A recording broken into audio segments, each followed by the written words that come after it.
Ayan, din guys. Ayan, Bermosa kami. Sa parking ng Bermosa. Ayan.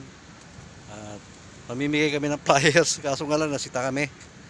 Bawal para mamigay ng flyers dito. Ayan. Nasita kami ng gwardiya.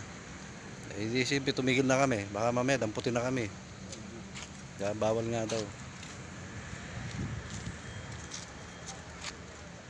Marami na rin kami nalagyan sa sa mga sasakyan bago kami nasita. Ano sabi sa Dan? Bawal. Bawal. Sabi ng gwardiya, nagtanong kami, bakit bawal? Oh. Kailangan pa ba ako explain? Property po kasi ng Ayala to, so bawal talaga. Yun.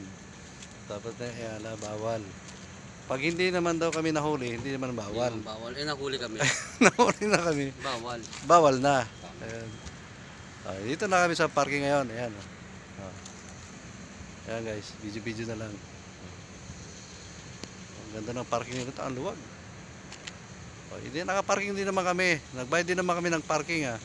Sabi nga namin, nagbayad naman kami ng parking. Bakit nyo kami sisitahin? Parking lang binayaran nyo. Pero hindi ibig sabihin na mamimigay kayo ng flyers dito. Ayun. Guys. Siguro sa ibang araw na lang kami amigay. Sa mga public na lang kasi private kasi to property. Tawagan mo na kaya si Madam. Siguro sa ibang lugar o kaya sa labas. Yan, sabi nga sa amin, doon kami sa sa daanan ng sasakyan mismo sa Daang Hari. Abangan namin yung mga dumadaan doon, paparahin, bigyan namin ng flyers. Hindi naman po pwedeng gano'n, mabibili sa sasakyan doon, mabangga pa kami doon. Ano masabi mo, Pandan? Tama. Ayun. Sasabi ko lang, shout out Paul. Shout out. So, saan tayo mamimigay ngayon? Palengke. Babahay-bahay na lang kami. So, sa ibang pure area para namin. Marami nga kami nabigyan dito.